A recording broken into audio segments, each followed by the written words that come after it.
bespoke radio for the masses. Headline edition, July 8, 1947. The Army Air Forces has announced that a flying disc has been found and is now in the possession of the Army. If the game is rigged, change the game. Game changer. I occasionally think how quickly our differences worldwide would vanish if we were facing an alien threat from outside this world. This is Fade to Black with your host, Jimmy Church, on the Game Changer Radio Network.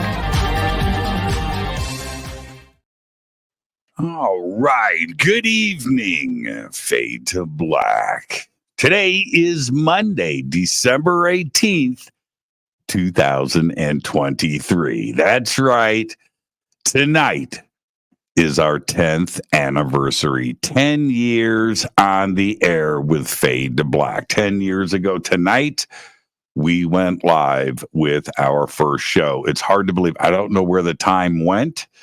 10 years have indeed gone by, and I want to take a minute here to say thank you to everybody out there. You spend 3 hours a night, sometimes 4, with me every single evening, and to take time out of your day for 10 years to come and hang out with all of us here is an honor and a privilege. So I want to thank all of you Fadernauts for being here every single night. I've got a big team here. I've got to thank, of course, Drew the Geek, who has been with us since the beginning, that has been handling our website. We've got, of course, Renee Newman, who has been with us from the beginning as well. Michelle Freed, who produces the show. I've got Justin Carson and a few others that run behind the scenes, of course, that do our social media. And Bill and Jonathan, thank you for being there and moderating the shows every single night.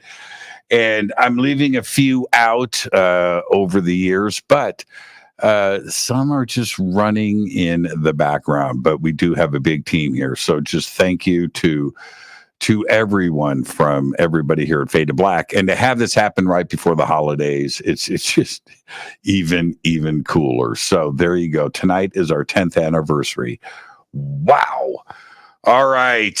And so with that, tonight, Chris Evers joins us from Outer Limits magazine. He is the owner, the editor of Outer Limits, and he's going to be with us tonight for our 10th anniversary special.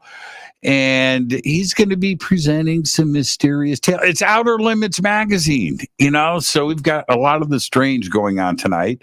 UFOs, ET, and some other subjects. And he tells me that some will be well-known accounts, while others will be presented to you for the first time. I've also got some images here that I have never seen before. We're going to go through all of that as well. He resides in the UK city of Kingston upon Hull. I don't even think that's a real name. That's one of those made-up UK things. Kingston upon Hull in East Yorkshire of the UK. Of course, he is the owner and editor of Outer Limits magazine. He presents that 6 times a year online, dedicated to the paranormal world in which we live.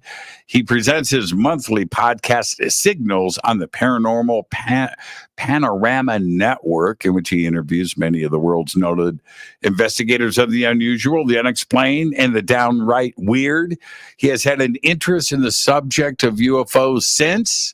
Well, we'll find out tonight, but he's been doing this for over 50 years, just like yours truly. The links for Outer Limits magazine are below, and I would like to welcome for the first time to Fade to Black, Chris Evers. There he is right there, live from the UK. Chris, good evening. Good morning, young man. Thank you for being here. Excuse me. Yes, it is. Good morning. It's 5 minutes past 3 a.m. over here in the UK. And but it's okay because I tend to live my life on Eastern Standard Time anyway. So to me, it's New York. Right on, right on. But, okay. Before we get started, and tonight is a special night, as you know, but before we get started, it's special for two reasons. One, it's our 10th anniversary, but second, you're here for the first time. So you get the first time guest disclaimer. So, Chris, it goes like this. It's just you and I sitting on my couch having a conversation as friends, and where that conversation starts, it starts. Where it ends, but we're going to end as friends. Now, you have to accept. I'm absolutely delighted to accept. And before I go any further, I'm going to say to you, many, many congratulations on reaching the 10th anniversary of the show. Fade to Black. Brilliant. Absolutely fantastic. Well done, Jimmy and all the crew. Absolutely massive congratulations for you. Yeah, thank you for that. And coming from you, you know what kind of work goes into stuff like this. And so thank you so much. And 10 years. We'll talk about that a couple of times throughout the show if we circle back to it. But you're my guest tonight. Okay. Now, so let's make the show about you. I kind of want to start here. I want to go backwards a little bit. Now, I was just over in the UK. I was in London, and then I was in Manchester. Where's Yorkshire exactly? Where do you reside? The county of Yorkshire is on the right-hand side of the British Isles, the right-hand side of England. It's the nearest water to us is the North Sea, which runs down from Scotland to the English Channel and Dover in that area. I'm about halfway up. If anybody knows where the Humber Bridge is, which was once the largest single-span suspension bridge in the world for a number of years, that's basically where I am.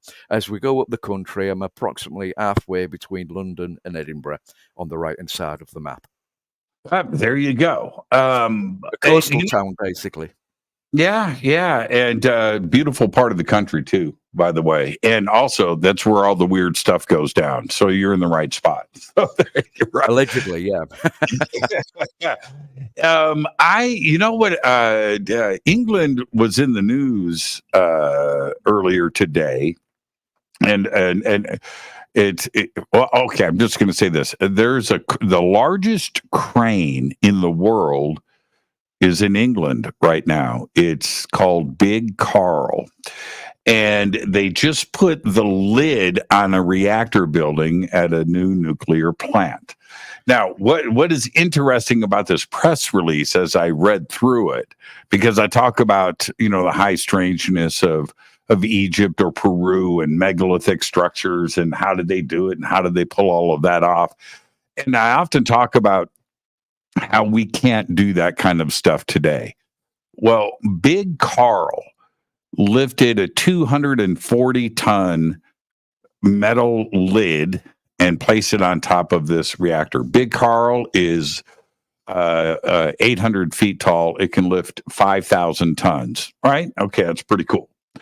But it took, apparently, as I'm reading through this, it took us 5,000 years to get to the point of being able to do what the Egyptians did when they built the Great Pyramid.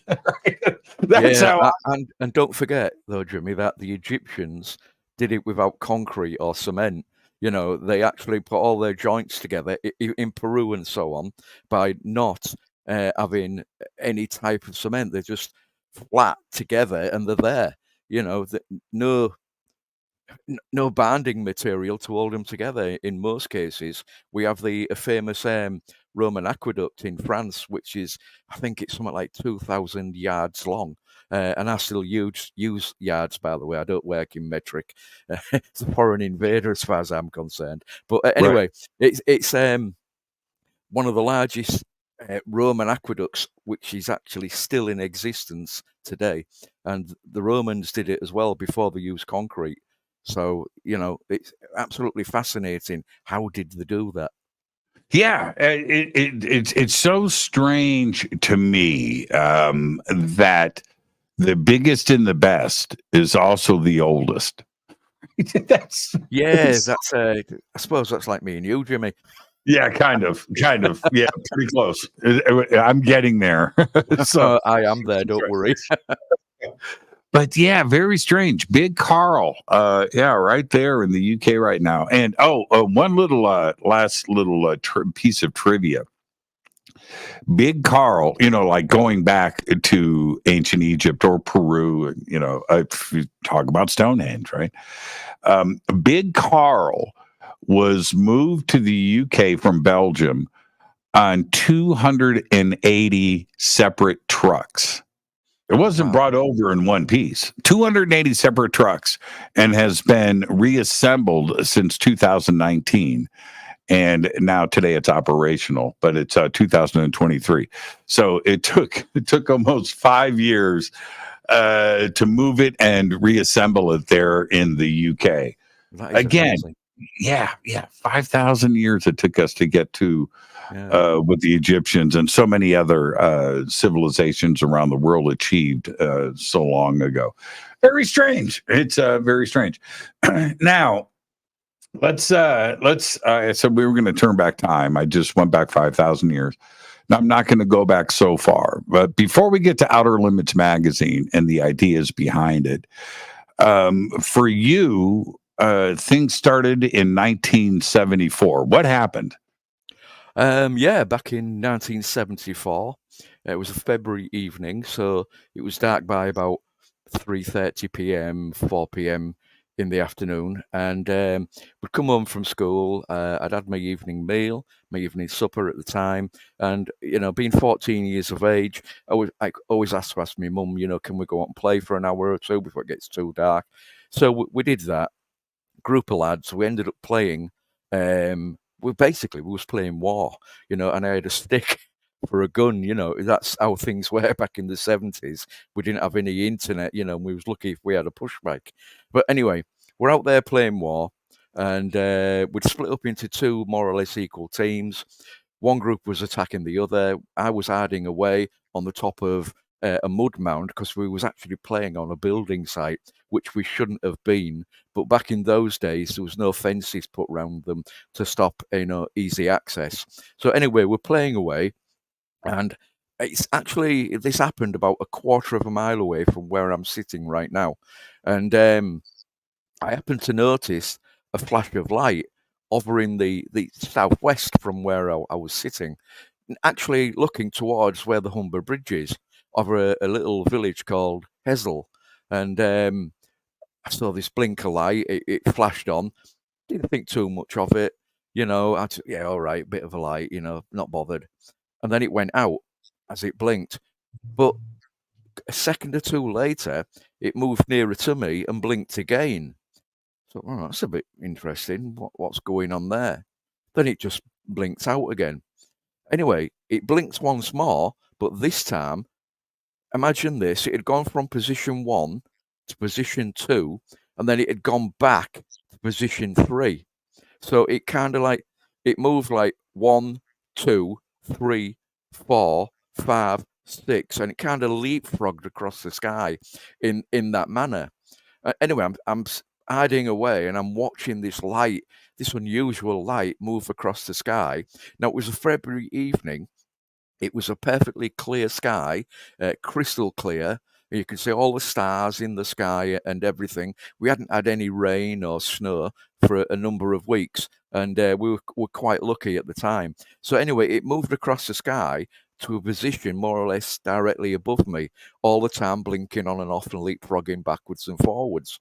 Anyway, it got right above me, and I jumped up and shouted to my friends, "Look, guys, up in the sky, there's a UFO."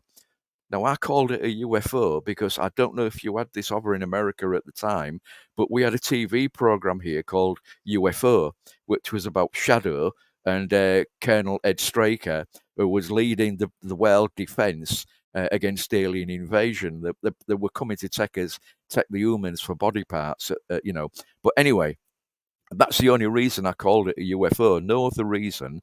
I only had a very, very slight passing interest in the subject.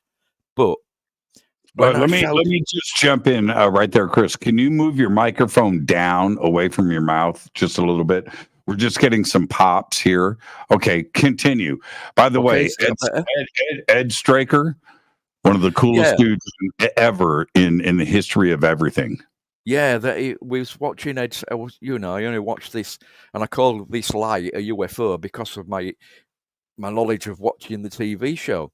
Anyway, as it got directly above my position, I jumped up and I shouted to my friends, "Look, guys, there's a UFO in the sky."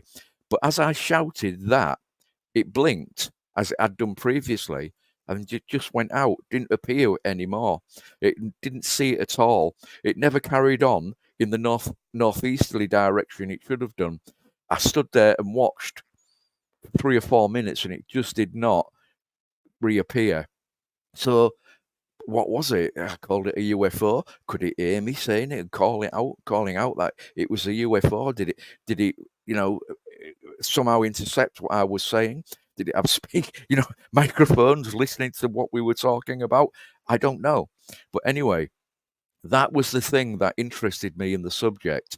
And from that, I went to the local lending library and I borrowed books by Major Donald Kehoe, books about the Warminster thing, and books about the Diffid Enigma, which is in South Wales, and various events that were going on at the time, and I just kept my eye on the newspaper to see if anybody else had seen or reported anything, but no, and 50 years later, this year actually, next year, sorry, I'm celebrating my 50th year of trying to find an answer, and that is what brought me into the subject. Now, when you have, and you can move it down even further.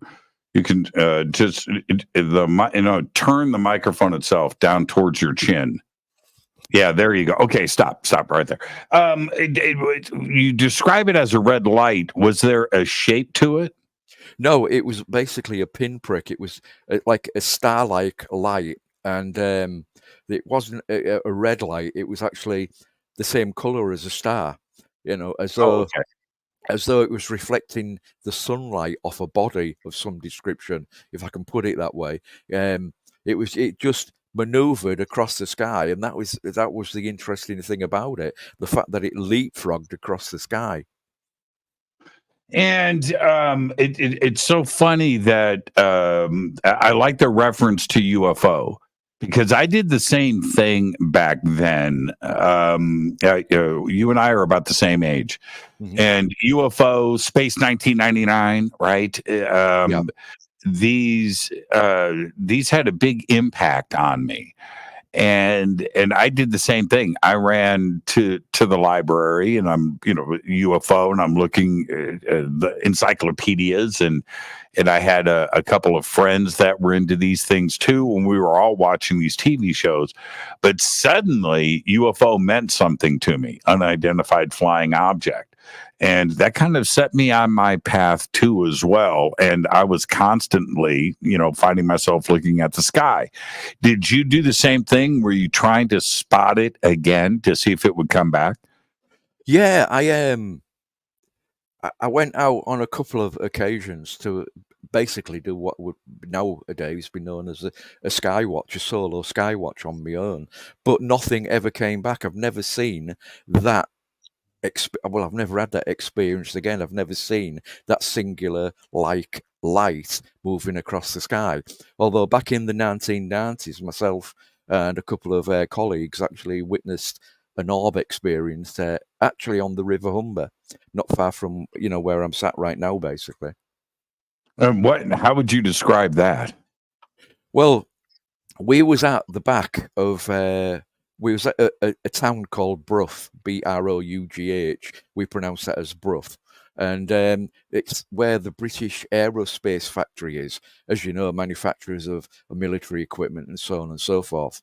Anyway, there's a public footpath around the back. We have the Aerospace Factory, public footpath, and then the River Humber, on that side.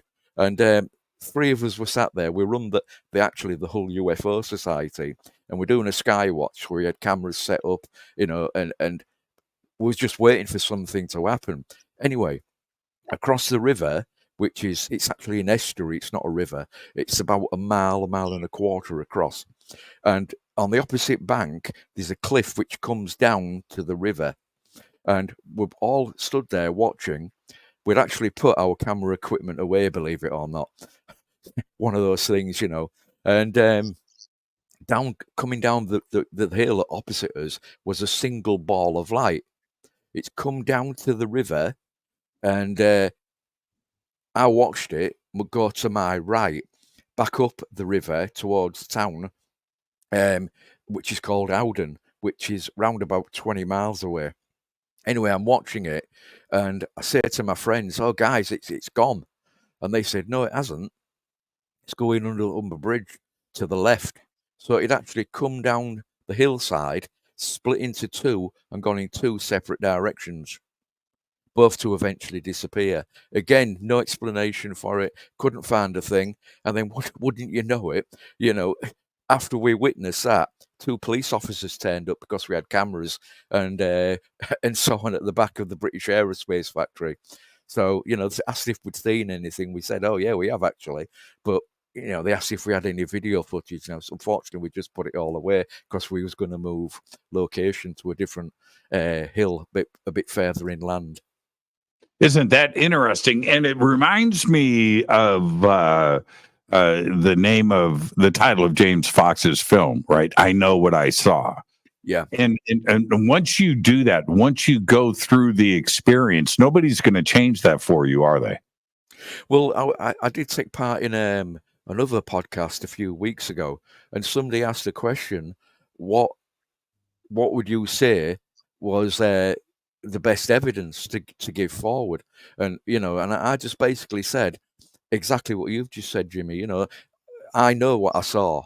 I witnessed something that is unexplained on two separate occasions, 74, and this was, I think, in 1997.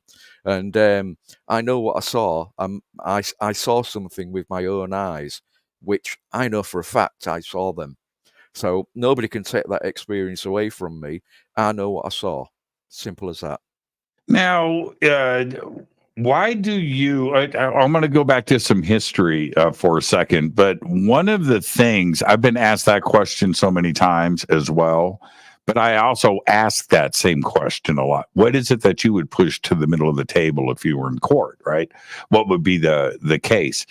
And but the other part of this though is when you do a show enough and you've talked to enough people, is especially where we are today, you can go back historically, like decade by decade, and see different types of craft in descriptions of the experiences and the eyewitness testimony. Yeah. We've seen it change to the point where today we still have the physical stuff. I've seen physical metallic things in the daylight, right? I've seen that stuff, but today it's more about an interdimensional energy type of situation that has been seen. What if you go back and look at it? Why do you think the changes are there? Do you have any ideas behind that? I do actually, yeah. When we have an experience, we try to judge that experience with our own knowledge. Now, for example, one of the cases that I quote in the book is Emperor Constantine from, I think it's 312 AD.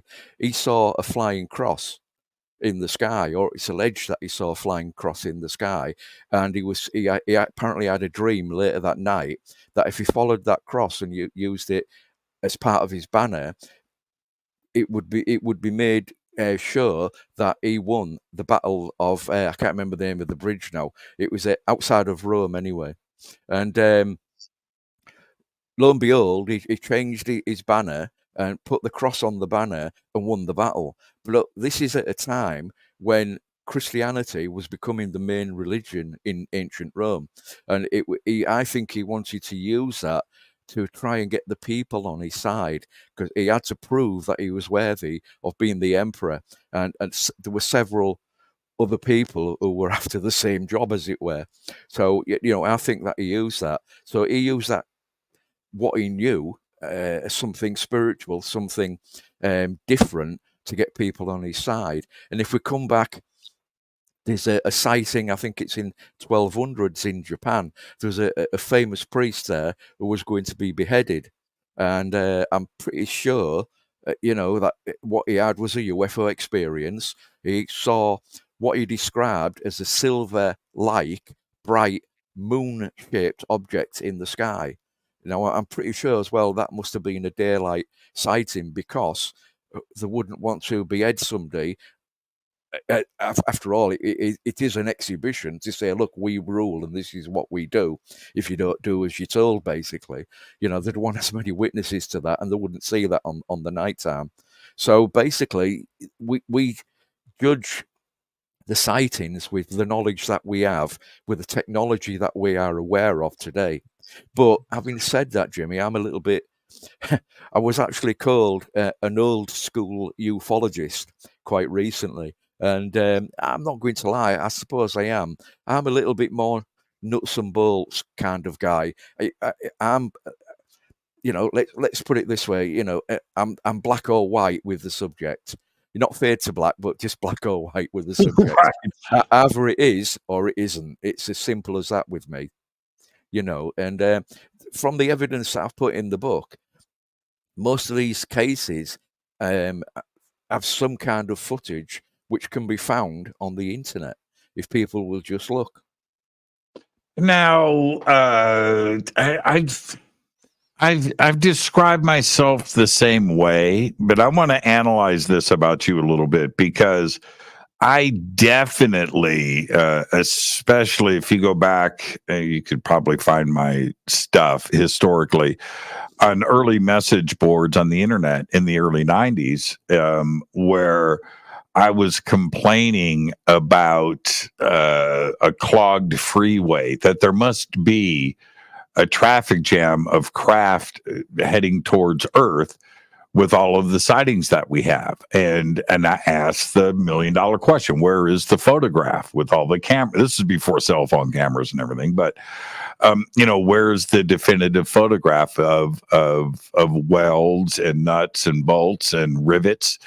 And I was literally a nuts and bolts kind of guy, but I've morphed in. I've seen so many different things that it just must be, Chris, that there are so many different types of ET that are visiting us, and they all don't drive, the same Ford Escort. Right. Yeah. They have their own craft that they're bringing here. Right. Well, absolutely. I do agree with that statement, because when we look at let's go back to 47. We'll take Kenneth Arnold, for example. His sighting, he made statements that it was shaped like a pie dish. It was convex. There were 9 craft, remember, and some were crescent shaped. And so we have already there in Kenneth Arnold's site in several different shapes.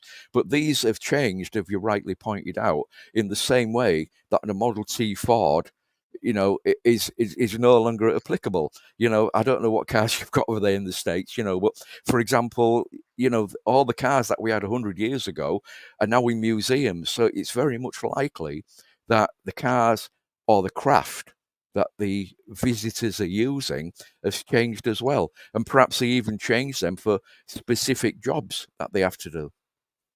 It just makes sense.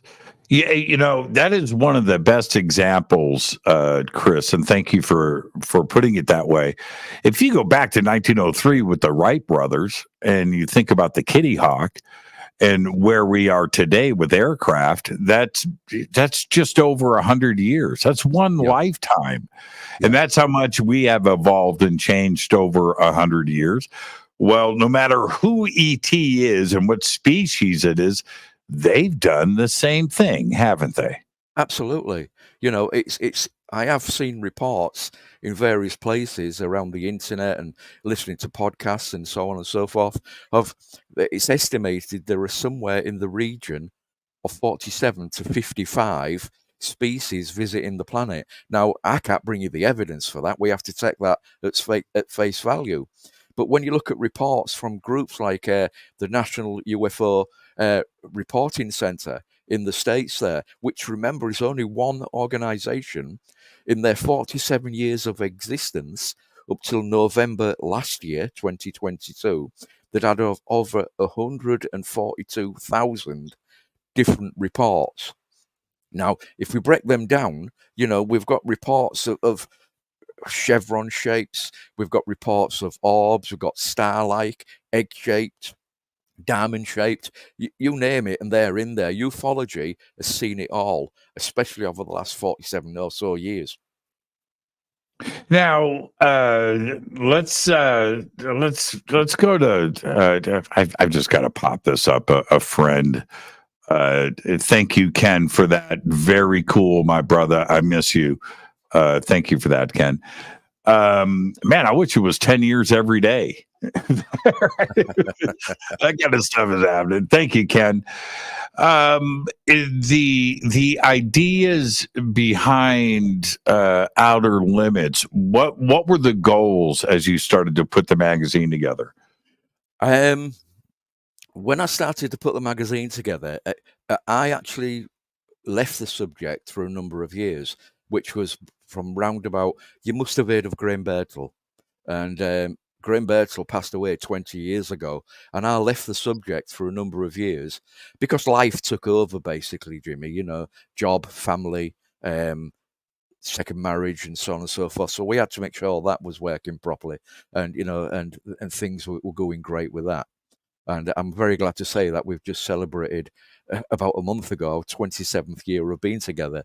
So, that's brilliant, and love her to death. got to get that in. Anyway, I stepped away from a number of years, and I regained my interest in 2013, 2014. And I just thought, even though there were publications out there, there don't seem to be many, let's call them old-style magazines, that are around anymore. So I just thought to myself, well, I can do this. There's plenty of information out there. I know plenty of people, people like Peter Robbins, Malcolm Robinson from Scotland, and from UK, England, like Philip Mantle, people like that who can provide me with information. They're more than happy to provide articles. And in fact, Malcolm Robinson became my associate editor, and he still is, and he does a fantastic job. So the idea was to get information out there that wasn't saying it was this, wasn't saying it was that, that what the visitors are. It's to put out information to leave people to make up their own minds. And one of my taglines for the magazine is be informed. And people can't be informed unless they read and they actually investigate and basically get up off the backsides and investigate things themselves. And don't just take everything that is on the internet for granted, because as we know, a lot of information on the internet can be false. Now, so, 2013, and here we are in 2023. A lot has changed, and certainly a lot has changed in the last 5 years. But then you kind of look at the last 2 years, and it gets even hyper crazier. Then you look at the last year. Then you look at the last 6 months. It's just been ramping up. Did you ever envision that we would be in a place like we are today in the world of ufology with everything else that's going on? No, absolutely not. To me, I was asked a question quite recently by a radio host in the UK, and he asked me about disclosure. He said, "When do you think it'll happen?" Well, I said, "Well, it's actually happened. If you think about it, the New York Times article, 2017, I think it was December the 17th, if I remember correctly. Here in the UK, it was that date. Anyway, I'm sure it was. That has basically told us there is something beyond the UFO enigma, the UAP enigma, that, for some reason, even though they've admitted, and the videos that have come out, the Navy have admitted that a lot of these are real, the real deal, there's still are trying to hold back the information. As I think is it the Arrow item has been chopped back a little bit. I can't remember exact. I've only just recently read that in the last 24 hours, so forgive me if I've got that wrong. Excuse me. But there is time for the real information to come out.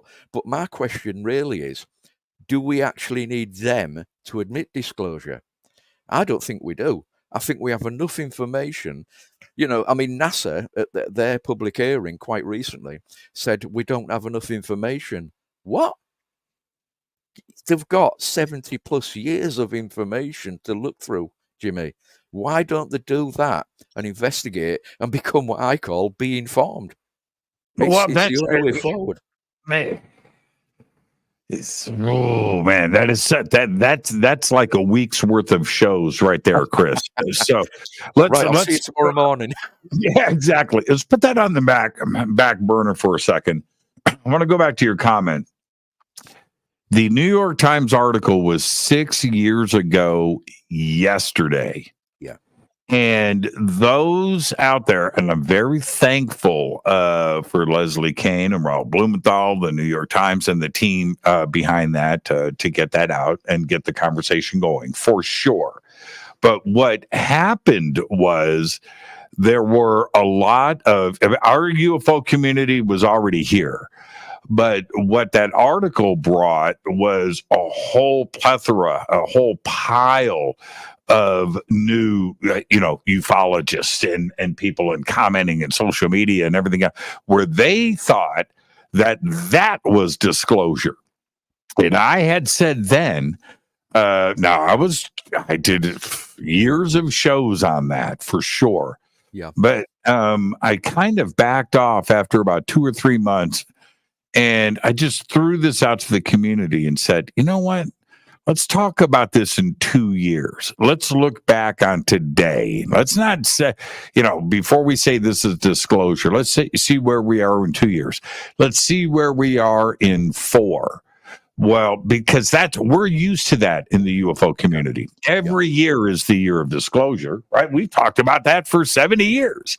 Yeah, well, we've talked about, citizens' right to know and so on back in the 1980s, if I remember correctly. Well, you brought up Donald Kehoe. Donald Kehoe was screaming from the mountaintops in the 60s and the late 50s. But here we are 6 years after the fact. And we're pretty much, even though the media and I get the Pentagon and Congress and new names for the subject like UAP and biologics, I get all of that, but we still haven't had the big reveal. Let's be honest, Jimmy. It took them 70 plus years or thereabouts to admit there is something behind it. Was it Stanford who said? In his public broadcast that there isn't anything behind them, if I remember correctly. I mean, I might have got that information wrong, but in his broadcast back in I think Keogh was involved with that as well. Yeah, 1952. Yeah, so even Stanford back then, this level of secrecy was already building up. And it built up. Forgive me, and I don't often talk about Roswell, but it built up the day after Roswell, and that's where it comes from. It's people have a right to know. Remember, we don't work for them; they work for us.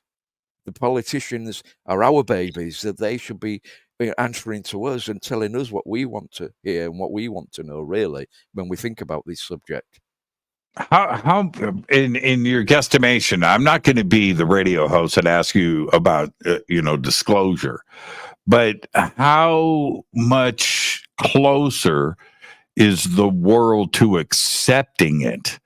Right? Let's say the bomb is dropped, right? We cross the line and we go there.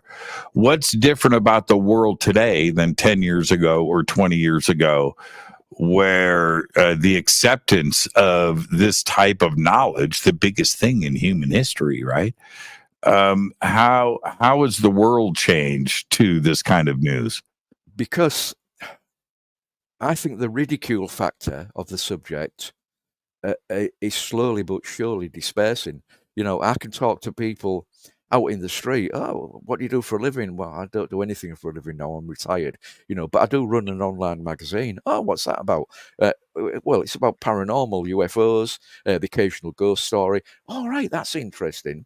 I think the general Joe public, the guy out in the street or the lady out in the street, they're more acceptable of the fact that we are being visited, and we have been visited for millennia, but it's this built-in sense that the authorities want to control the topic. They'll only let so much out at a time. I think, as I've just mentioned, it's taken them 70 years to admit there is something beyond the subject. It may even take them longer to admit exactly what that is, what that thing beyond the subject is. I know Stephen Bassett keeps talking about, like it's disclosures coming and so on and so forth. Now, I wish him and everybody who wants disclosures the very best of luck, but I can't see it coming this year, next year, or after that. It's going to be coming at some point, but I cannot put a time on it. How long is a piece of string? It's that kind of thing. Well, of course. Now that, and you're speaking about, I assume, I don't want to put words in your mouth, but you're referring to the Prime Minister of the UK or the President of the United States going live on TV. I can only imagine, right, on the BBC, right? Your PM going, okay, check this out, right?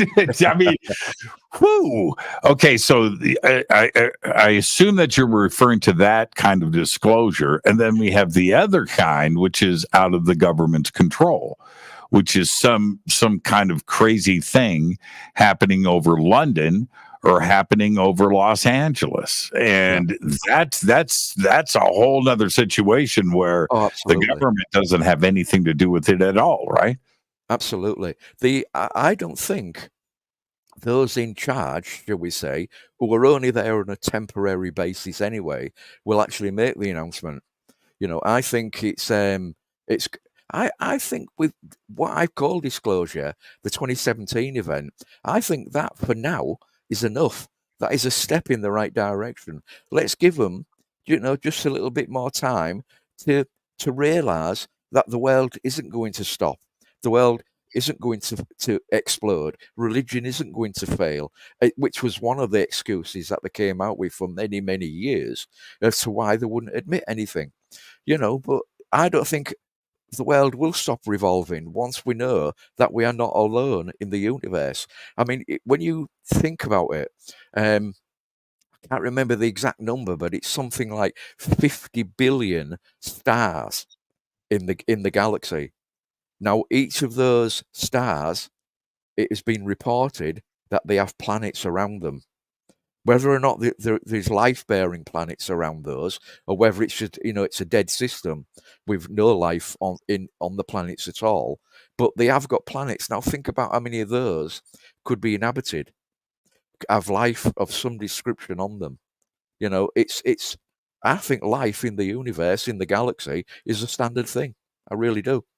Yeah, it's coming down to that. And the number, you're close, actually. The number is 50 billion planets that are in the Goldilocks zone. We have 1 trillion stars in the Milky Way.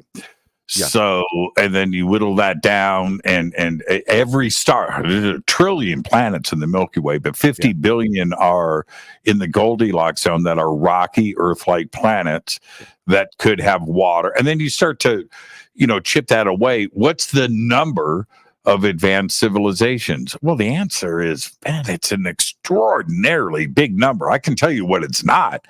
It's not 50 species visiting Earth. Right? It's hundreds of thousands. Exactly. Exactly. Now you must get a lot of email and people. I know that I do every single day with different cases and evidence and videos and stories. And you sent me a couple of images. I want to pull up this first one, and I want to do this one before the break. We'll discuss the other image when we come back. Now, I've only called this image because, by the way, for transparency, everybody, I know nothing about this image. This image is called, right? So you're going to tell us about it. I've called this image UFO number 1. Let me pull it up. And here it is. I'll zoom in for everybody.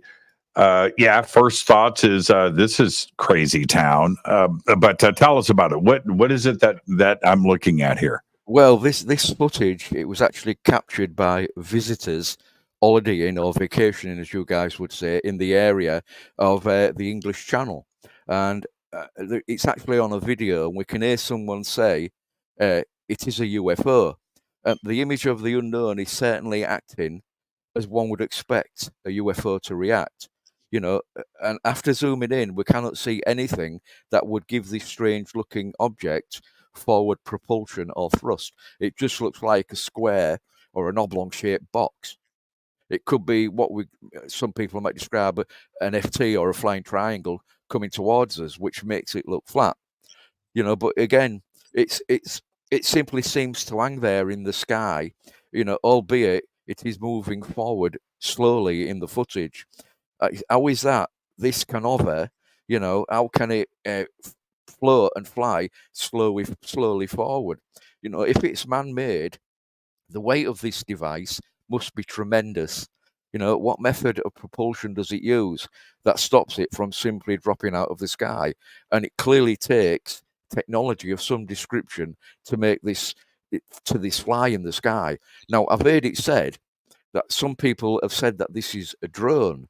Well, when you look at the picture on the left-hand side, you can quite clearly see that picture, that piece of film was captured from a fair distance away.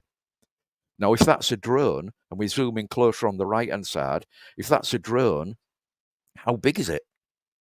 Is it not blocking airways? It looks at too high up in the sky. It must have some kind of a flight restriction on it from going that high up in the sky. Anyway, and all the old drones nowadays have to have lights on them and other identifications. What year was this? That I think, if I'm correct, was 2019. Okay, so this was shot in 2019. I agree with you. I don't know. I don't have any information about this, but looking at it, looks like the original footage was zoomed in, so it does appear to be at a great distance. Yeah.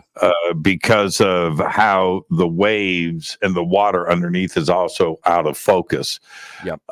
So it's shot at a great distance, which would indicate to me, again, knowing nothing but just looking at this, and I always trust my eyes, that this is an extraordinarily large craft. This could be, I don't know, it could be hundreds of feet wide. Who's to say? But it doesn't have what appears to be any type of airfoil or lift to it, or any type of mechanical lift, and it appears to be squared on all of the sides. Now, I want to make one comment though. On the image on the right, if I zoom in, you said something. It could be triangle shaped. If you see this here, and this could be a triangle coming. Which direction was it flying in the video? I think it was flying from the right to the left, if I remember correctly. From the right to the left. Okay, so then maybe this is the back, and it is pointed. There's a possibility that this could be triangular shape, but it was also 2019, and it's not like this was shot during the Belgian wave, right? Exactly. And which takes us back to the late 1980s. Right. All right. This is a fantastic shot. With the eyewitnesses and the people that shot this video, any indication about altitude? Here, it doesn't look very high, but it's very hard to judge. No, there's no indication of altitude. They didn't mention that at all. I think they just were surprised at what they'd seen more than anything else, and they just wanted to get the story out there. Now, when we look at the eyewitness testimony of David Grush, and not only David Grush, but others out there that have been talking about anti-gravitic types of craft, the TR-3B, of course, the black triangles, but I've seen stuff that doesn't make any sense that definitely is anti-gravitic. But I don't know if it's ours or if it's coming from out there. That I don't know. But when you take that kind of stuff into account, could this be a test flight of something that we have built with alien tech? Well, why would they fly over the English Channel, which is one of the busiest navigation routes in the world? Why would they do that over the English Channel? I don't think it is a secret craft or a secret spacecraft or a secret aeroplane, a TR-3B or anything like that at all. I think it is a complete unknown, and perhaps one day we'll get the real answer, Jimmy. And now, why? Oh, okay. Let's talk about this for a second. I live in Palmdale. Okay, I live 1 mile from Skunk Works.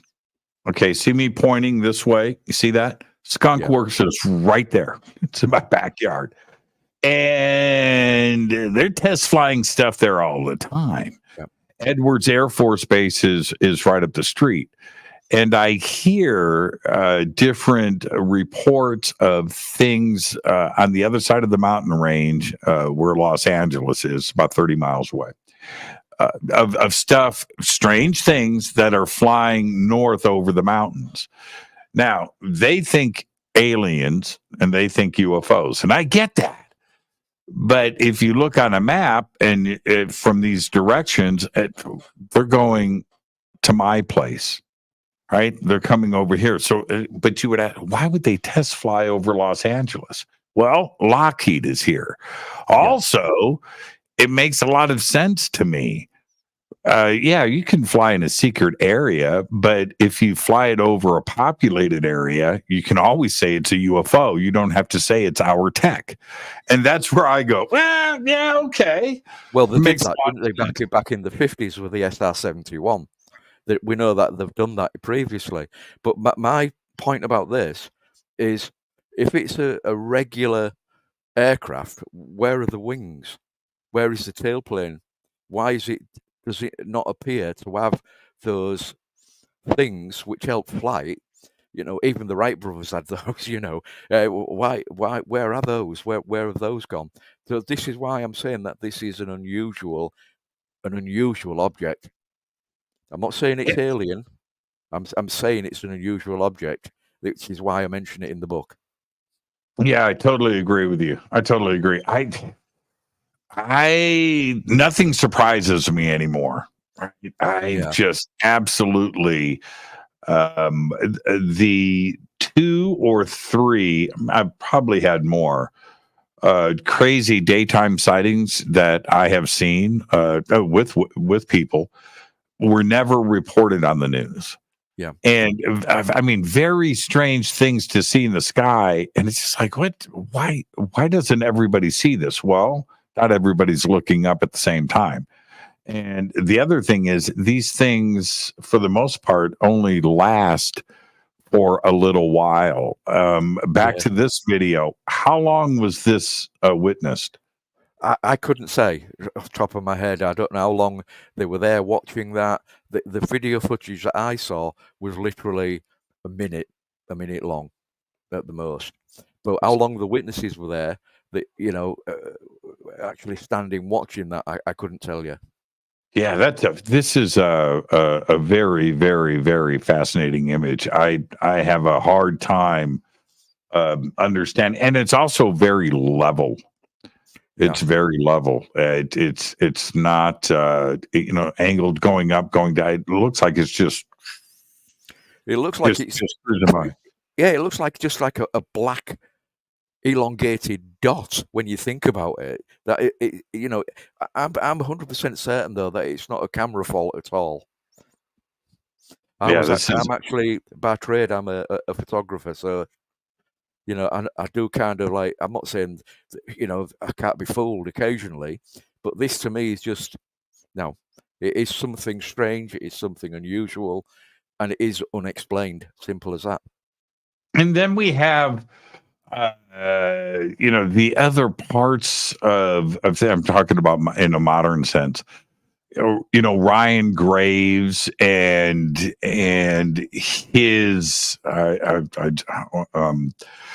his military counterparts and pilots and witnesses, described clear balls with cubes on the inside too, as well.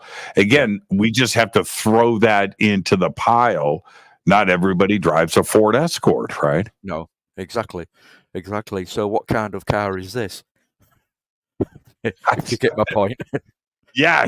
What you got to remember as well is that the Tic Tacs, which the footage that came out, to me, the modern versions of cigar shaped. Cigar shapes have been around for decades, if not millennia. Now, we were talking about this last week on the show. I have, I'll just grab it. I have never, this is the same thing I used last week. I've never seen quote unquote cigar shaped UFO. No, I've seen triangles, I've seen round, I've seen beer cans, I've seen flying saucers. I've never seen a cigar shape. And when I think of cigar shape, I think of something that's got, it's a tube. Yes. Right? The tube shape. And that and now I got a lot of email about this, where what I said last week was, well, maybe everybody's seeing stuff just side on, and that's what they're referring to as cigar shaped. But I got a lot of email like, no, Jimmy, tubes. I have seen, stuff with that shape. How frequent is that, the cigar shaped, tube shaped craft? Well, when we look at cigar shapes, if I go back to the report that I mentioned earlier from the National UFO Reporting Centre, they've had, over their 47 years, 3,582 different cigar-shaped reports. Wow. Just one or two then, Yeah, exactly. And then you go back to something like the Phoenix Lights, where that was a V-shaped craft. I've seen a lot of video and images over the years of that, and I've always found that fascinating too as well, but we haven't seen it repeated, which would say to me it was just a one-time a drive-by by ET. Why would ET, the same species, just visit this planet day after day after day after day after day, year after year? And that's why we don't see a repeat of specific craft. Yeah. Am I? Sorry, Johnny. I know of a report from Southampton in the UK of a gentleman and his friend. They were both working at this property in the Southampton area, and he had the CE5 device on his telephone, his mobile phone, his cell phone, and it went off. Completely, a bit strange, Anyway, they got the coffees before they started work, went upstairs to sit on the fire escape, which they normally did. It was a dark night, and literally 20 foot above them was a V-shaped device with white lights running down it, with a red light in the center. And the red light in the center seemed to be completely on its own, separate away from the V-shaped whatever it was. Anyway, that his friend eventually ended up denying that it had occurred, but this other gentleman is actually adamant that this did happen, and his friend, after admitting it had occurred for a number of years, has now changed his story.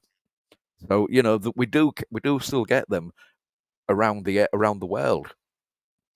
Tonight, Chris Evers is with us from the UK. Need to take a quick break. It is our 10th anniversary show, 10th anniversary special. I guess tonight from Outer Limits Magazine, Chris Evers. We'll be right back after this short break. Stay with us.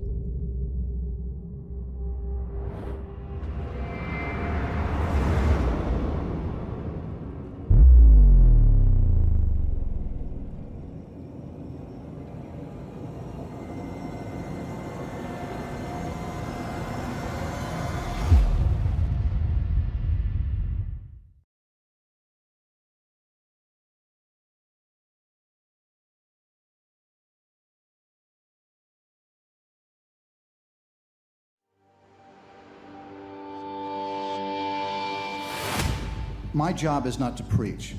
My job is to take you on this journey. In a state of passion, nothing negative can happen. That it's the moons of those planets that would have life. Sometimes I see, these energies also in your field. It is our passion and our pleasure.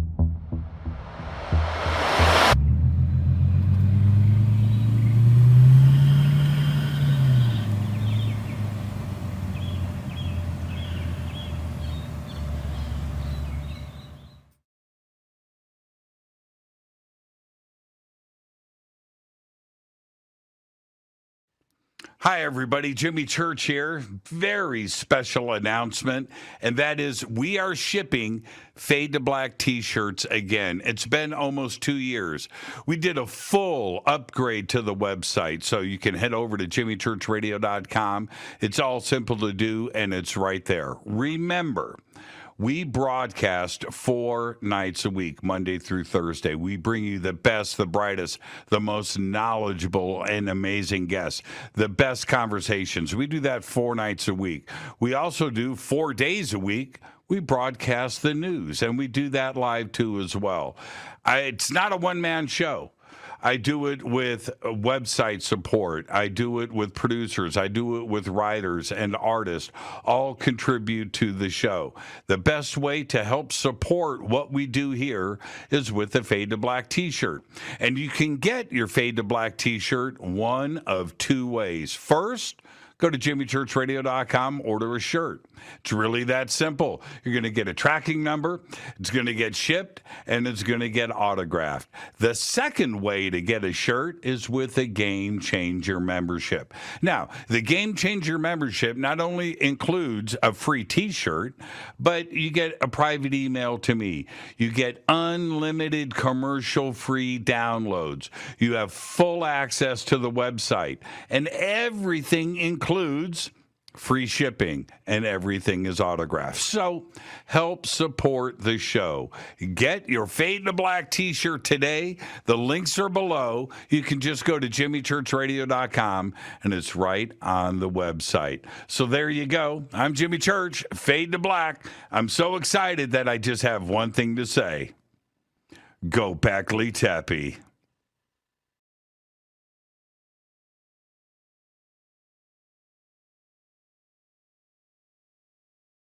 River Moon Coffee, makers of the Fade to Black blend. Truly the best coffee on planet Earth. Just visit rivermoonwellness.com or their Amazon store. It's all simple to do. You can check out the Fade to Black blend, the Game Changer blend, or any of their Black Moon Wellness products. It's the only coffee I drink. It is the best, and it's Doc. Again, rivermoonwellness.com.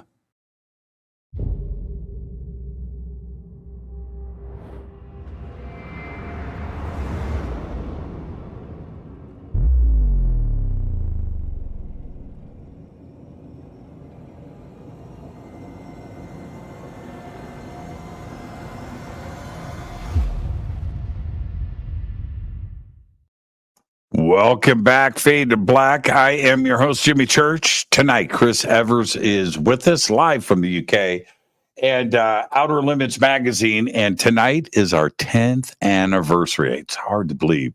10 years ago tonight, we did our first broadcast. Lots has changed. And even my own mindset. Chris, I got to tell you, the person that started Fade to Black, and I came into this, with 40 years of research behind me, and just thought that I had it all figured out. I was just going to interview all these guests that I have been researching and reading over the years, and that we would all agree. And And I am a different person today than I was 10 years ago. Have you changed as well? Yes, I have. I think I've changed it in a lot of different ways over the years. It's Pull your microphone back down. Sorry, is that okay? Yeah. Just put it on your chin. You when you move the headphones, put the microphone down further. There you go. Now we're in business. It's with the wig that I've got on. I'm scared. It comes off and slips off while I'm speaking. No, but I've changed in a lot of different ways over the years. I suppose we all do as we get older. We get a little bit more genteel, shall we say, in the way that we look at things. I'm not going out there looking for hassle or trouble in any way, shape, or form. I'm just a guy who's trying to get the truth out, or what I perceive perhaps is the truth. I don't really know about that, but I'm trying to get the message out that there is something behind what we're experiencing, and that's basically what I'm trying to do. Do you think that everything is all connected? Ghosts, Bigfoot, life after death, consciousness, UFOs, ET, interdimensional. Do you think that it's just all connected, that maybe we're just seeing all the same things that Moses talked about in the Bible? Well, my first question would be, do you accept the Bible as the word of God? Don't ask me. I wasn't around. Well, the reason I say that is a lot of people talk life after death, that the soul leaves the body, but the soul is actually the person. The person becomes a living soul when the breath of life is breathed into that individual. And the Bible also says the soul that is sinning, it itself can die. So, when there's an example of, I think it's Paul traveling across the Mediterranean, the Apostle Paul, traveling across the Mediterranean, and they get to the Malta area in a boat, and there's a massive storm. There's a scripture in the Bible, which I can't remember exactly where it is now. It talks about souls being in the boat. Now, if these souls were in a boat traveling across the sea from, the Holy Land to Italy, they'd already be dead because there'd be souls. It talks about 172 souls in the boat when they experience this event. So have a look for that. Yeah, exactly. And the other part for me on this is that the skeptics out there, Chris, will say that, well, everybody describes something different. They describe the beings different. Everybody's seen different. They're not. It's like the skeptics only want us to see a circle or a square, and everything needs to be described that way. All of the beings need to be identical. That's. I don't think that's the way the phenomena is at all. Having different experiences and seeing different things is exactly what the truth is. I think if we could answer that question, Jimmy, it's the $6 million question, isn't it? We'd all be rich men because whatever it is, what people are experiencing, whether it is, seeing ghosts, whether it is ET, whether it is a UFO, it all shows at the end of the day that we're all seeking answers to a question. Whatever that question is, it is down to the individual concerned, I think. And perhaps one day people will be lucky enough to find the answer to that question. Like I say, 50 years later, I'm seeking the answer to my question of what was it that I experienced. That's exactly it. Okay, yeah. Okay, so this is what I need you to do, Chris. Don't turn the headphones. The twist it down. The microphone. Yeah, now stop right there. Now we're good. Don't move it. No, you moved it back up. No, it keeps falling off. So okay. Okay. Let's now. This next image, I'm going to pull it up, and this one is. Again, for transparency, I've never seen this, so I don't know what I'm looking at, and I don't know the case. What are we looking at here? First, what year was this shot? This was 2022, as far as I'm aware. 2022, and where? Well, it's in the good old United States of America. It's at a place called Conyers in Georgia, and it's described as a mysterious black square, and it was filmed again hovering over Conyers in Georgia in January. Sorry, I got the wrong way around. It's January 2019. The other one was 2022. So there's a 4-year difference between them. So my apologies for that. So that's me correcting myself. You know, the eyewitness accounts of this phenomenon suggest that the UFO was comparable in size to a Boeing 727, and it actually moved against the wind. It is similar to Image 1, which it was taken over the English Channel just a few short years earlier.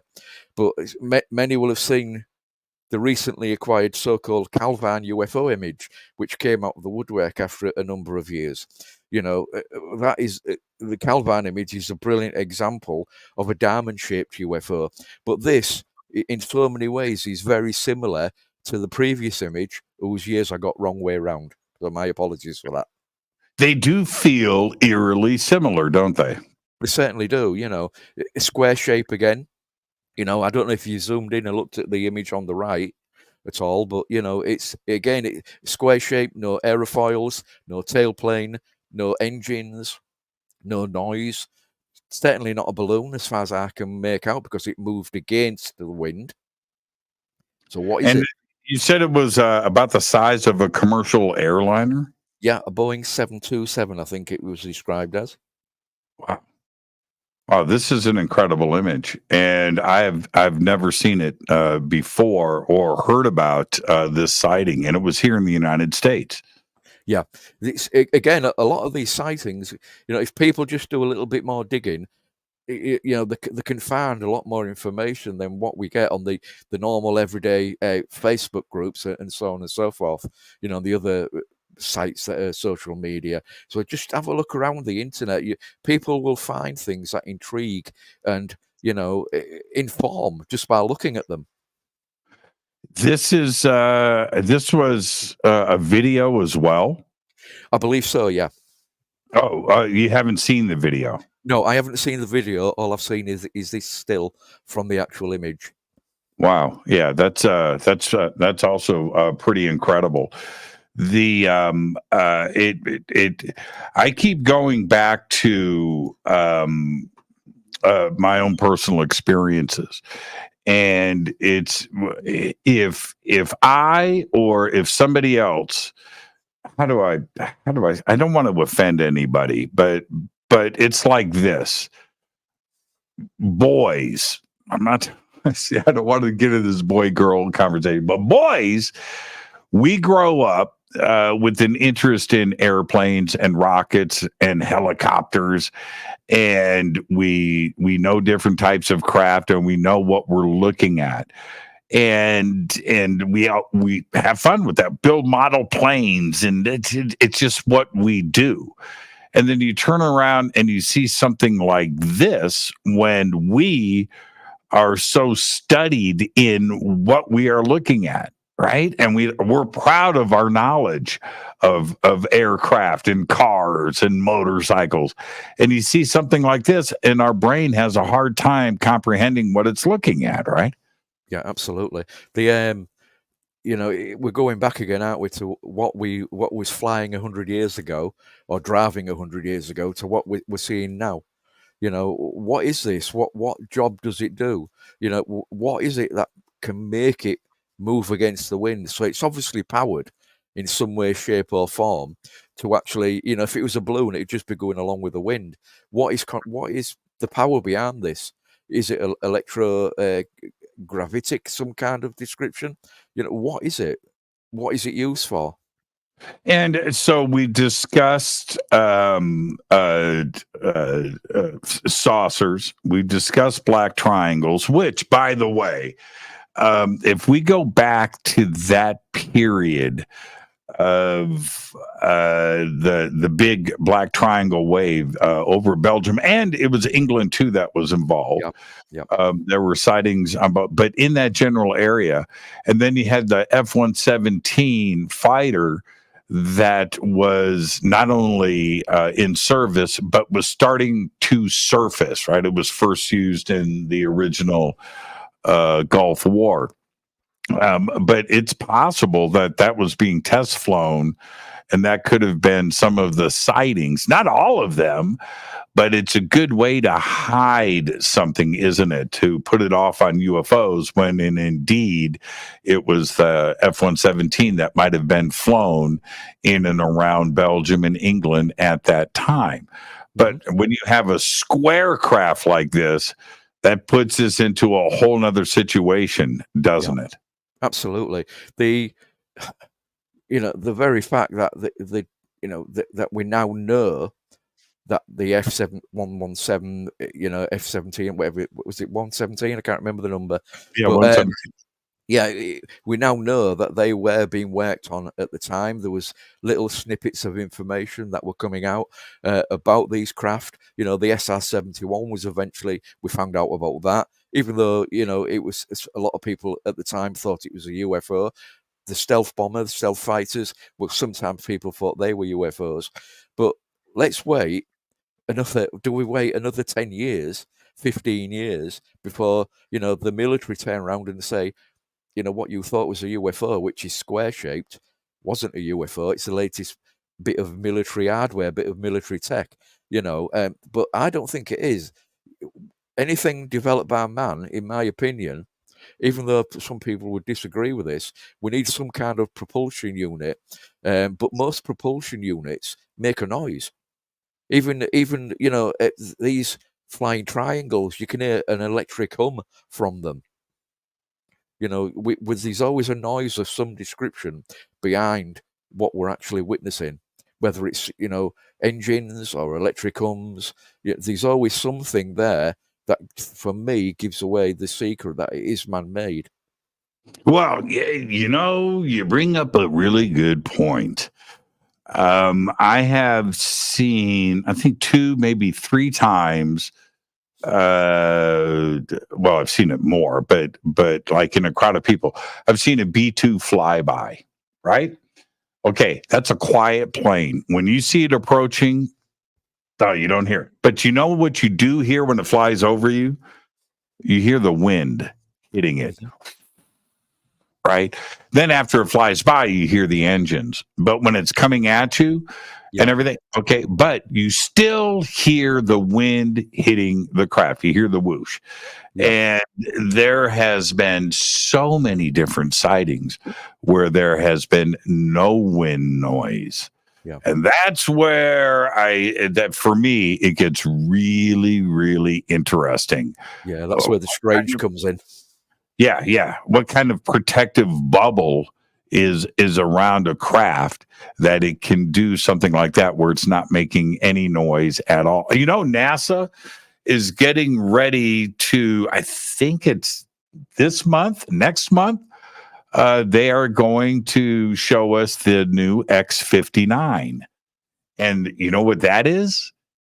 That's a speed of sound hypersonic craft that's noiseless. Wow. Yeah. That's quite interesting. That puts a different aspect on those pictures as well. Absolutely. Well, this is it's still got wings, still has a jet engine, but it's a long, pointy. I don't know. And you know what? Guess what? It's built by Lockheed. Just a couple of doors away from you. Right down the street. It's interesting though, Jimmy, that we always get, it's known as the Doppler effect, as I'm sure you're aware. We always get, even when a train goes past you, you get that different noise as it reaches where you are and carries on up the train line, basically. And it's also the same with aircraft. You'll get that as it goes past. If you could hear that, and there is always a Doppler effect there, because when devices are traveling through the atmosphere, it's a natural effect. it does occur on on anything basically that goes through the atmosphere. Yeah, that's right. That's right. And now I didn't talk about this when it happened. And the reason why, I'm going to tell you a little story. And the reason why is I want to be a good neighbor, right? So I'm not going to go on the air at night and talk about something I saw that day. That's uncool. There's people out here that are working on stuff. They have, and I'm not going to tip my hat or tip knowledge or anything like that to somebody that doesn't need to know about it. I'm not going to be that guy. And I don't want somebody showing up at my door. Everybody here knows what I do in this town. That being said, a couple of years ago, I'm just going to say this in broad terms. Out here, they do a lot of engine testing. Okay, and it rumbles, and they've got the facilities for it. You can drive around and look at it. Just loud. Things aren't taking off. They're testing engines. Okay, I get it. One day, I'm sitting in the backyard, and I hear what I think is an engine test. But this one was like loud, and it was getting louder, and it wasn't stopping. Most of the engine tests last for like 15 seconds. Maybe 30. I don't even think 30 seconds. And it's loud and the ground is rumbling. I'm like, wow. Okay. And right as I go, okay, I see it. And it's a black dot coming. It takes off. The runway faces the back of my house. And it's a black dot. And I have binoculars and stuff, other things in my backyard. I'm always looking. I'm always looking. So I see this thing, and in I'm going to say inside of a second, okay, like it went from there to here, like like what? And I couldn't focus on it. And I grabbed the binoculars. And as I get the binoculars I saw it inside of my binoculars for 100th of a second, but I did get a side view of it. But then it was gone, and I pulled the binoculars down, and I watched this thing, Chris. This thing went like this, and then just turned and went straight up. And so I watched it and turn, and it was gone. Gone in the blue sky, just like into space. Right? And I was like, what was that? Now, I don't know. It was a jet, a rocket jet or something, but it was hauling balls. I could not believe how fast I couldn't even focus on it. Yeah. Well, that's part of the reason why there are not many pictures around of these things, because you literally get seconds to grab a decent image, with crystal clear image, and it cannot be done even with mobile telephones, cell phones. But I remember stories of a friend of mine from many years ago. He was in the RAF, and we had the English Electric Lightning jet fighter. Now we're talking 50s technology here, and that would literally fly. I think it was something like Mach 2.4, 2.5. And that would be gone in seconds, and it would go straight up, literally in seconds, and be out of sight. So, they've had the ability to do that for decades. Absolutely. Yeah, I still see the other, like the first time I saw a U-2 fly over my house, which was really low, and it rumbling, but it was so slow. I just stared at it for a few minutes, shot a great video, and now I've seen U-2s a lot, and I see them when they take their time. They're slow, but they go up and they're catching altitude and they're gone. But you can watch them for minutes. I've seen B-2s take off all the time from here. I see it all the time. If I stand out in the backyard, I'm going to see a B-2 eventually. They work on them. They upgrade them. They do this. They do that. Everything is done over here at Northrop Grumman and probably Lockheed too as well. Anyway, but they're slow. This thing was like the opening scene of Top Gun Maverick with Tom Cruise. It's just like, and was just gone. Yeah. Again, I've never seen it a second time. So, I don't know. Was it the Aurora? I just don't know. I don't know. Yeah, fascinating.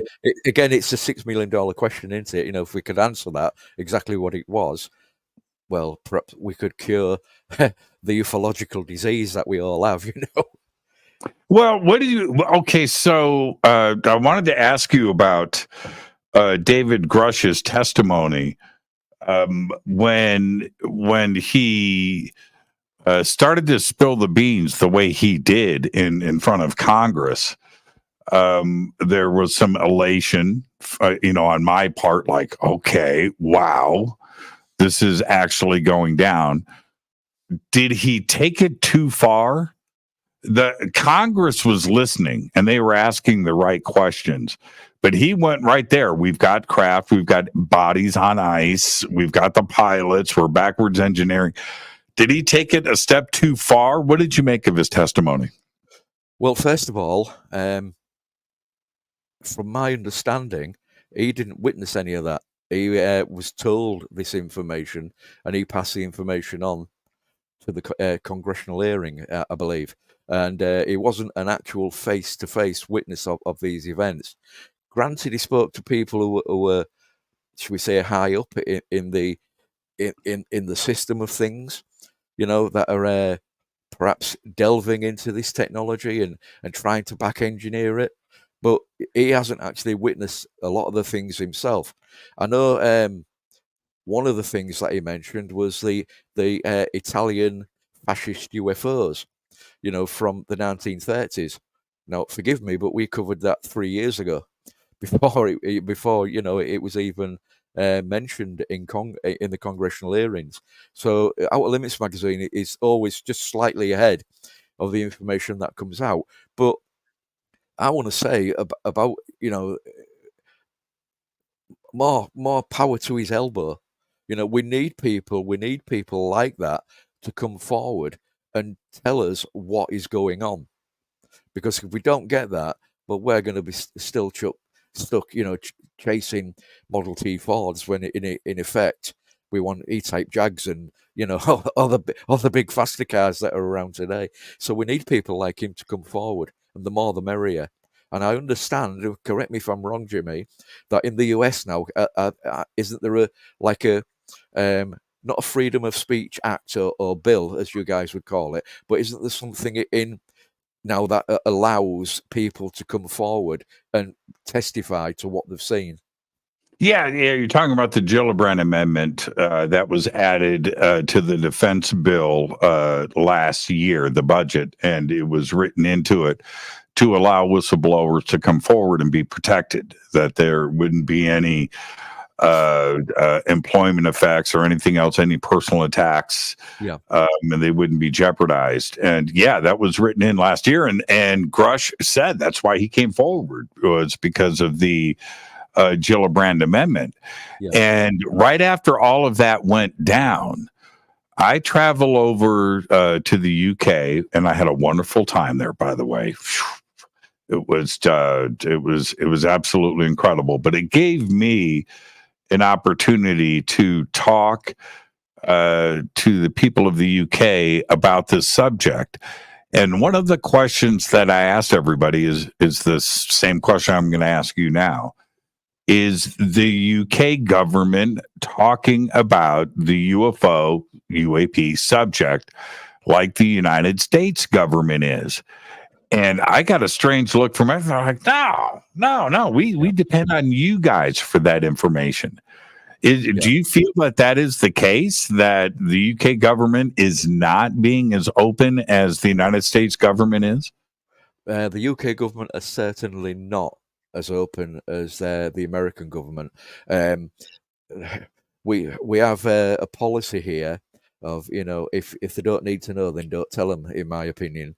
And they still come out with the old of no defense significance argument, which, well, if it was of defense significance, we'd already know, because people to talk about the aliens are here to help us, or they're here to take us over. Well, if that was the case, if they was here to help us, they'd be stood out there and they'd be helping us. We'd know they're there, and we'd see what they're flying around in.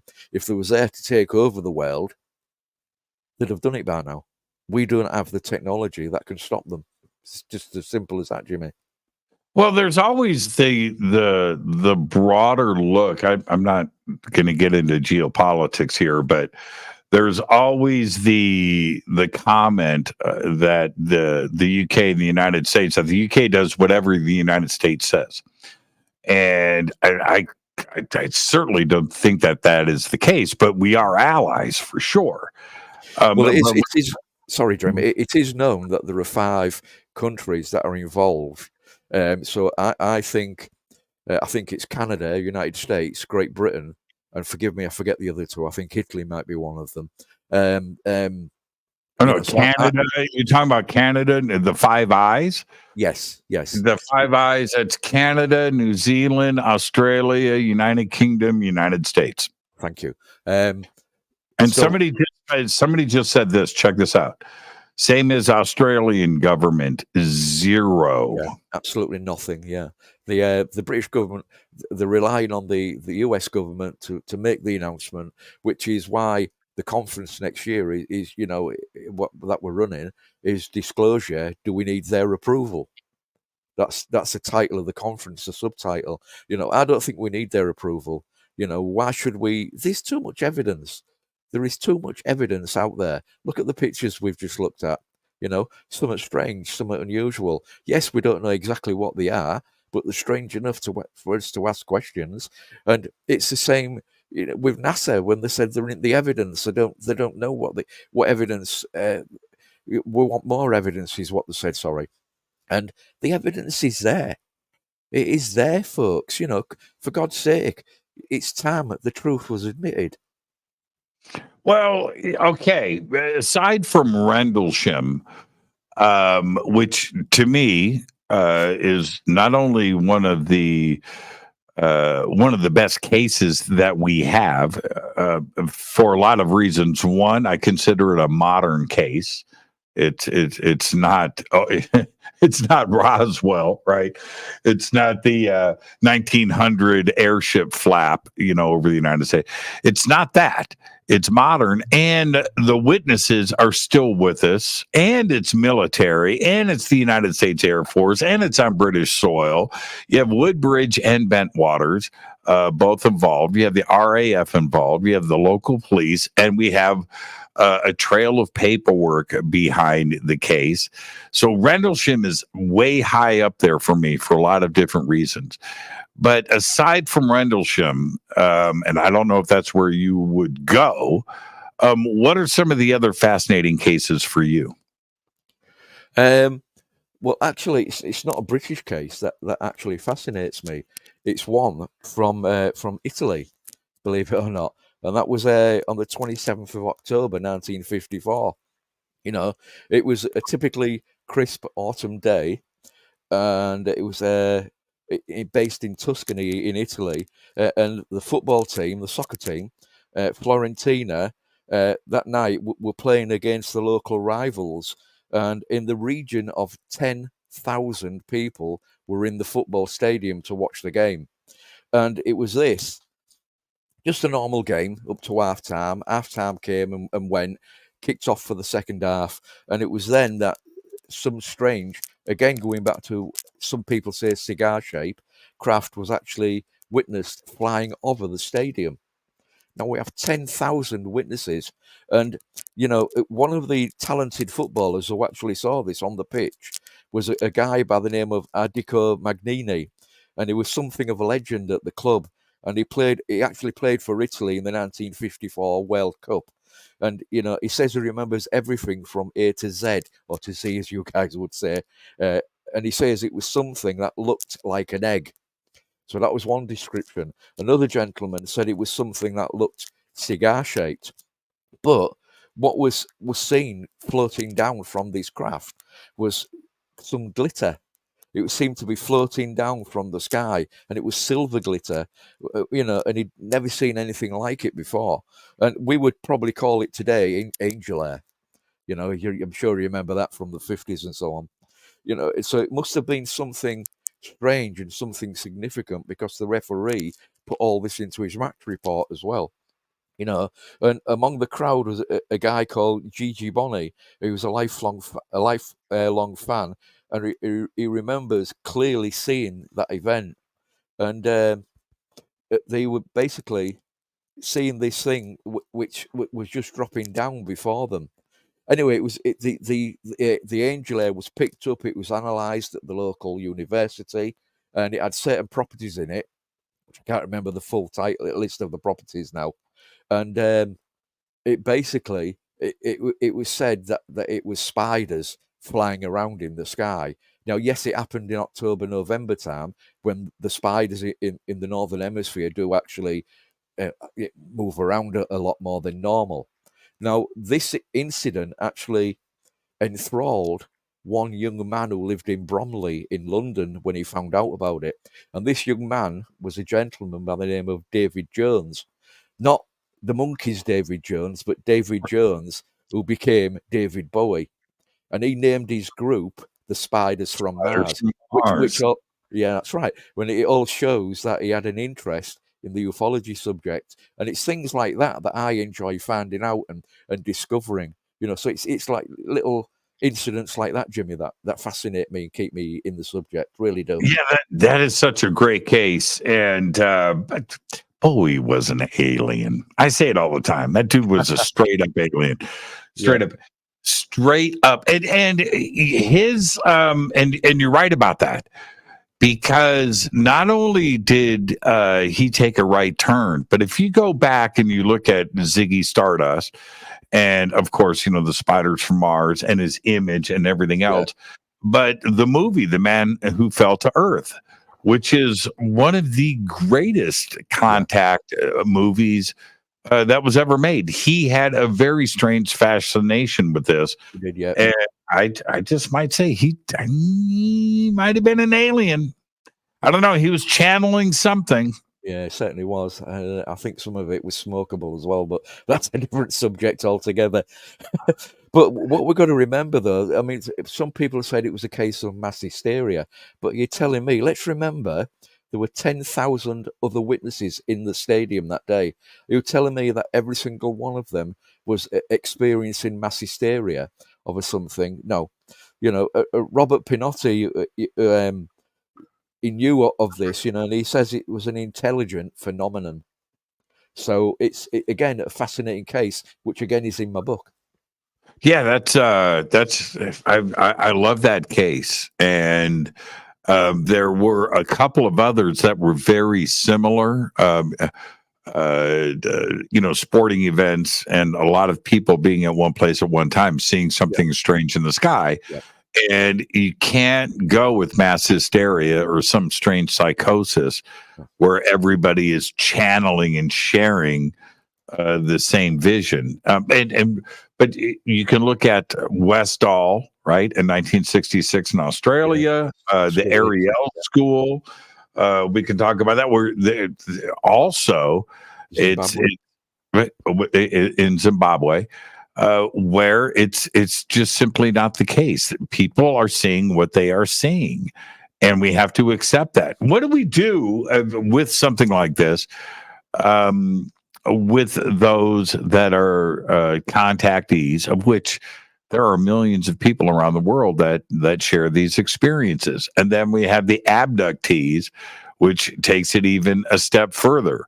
What about them in this discussion that seems to be missing from David Grush or the Pentagon or the media in general? They'll talk about the fear factor, right? And a national security interest. But what about everybody else?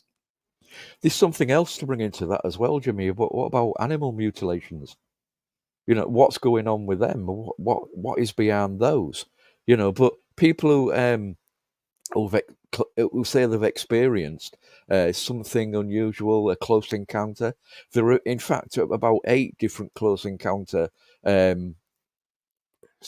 can't remember. There's from 1 to 8 anyway. 3 being seen something, pretty close by, and so on and so forth. And what do you do with those? I mean, you've got to sit and you've got to listen to them and try and comfort them and try and lead them in some way. Not that they will ever get over it, but to make everyday life perhaps just a little bit more tolerable. I mean, John Mack was one of the guys who we all know who was behind the subject, who he stood up and he raised his voice from the parapet, even though at one point he was going to lose his job. I'm sure you spoke to Ralph Blumenthal about this, and Leslie Kane, sorry. And these kind of people, they need listening to, when we need to help them as much as we possibly can.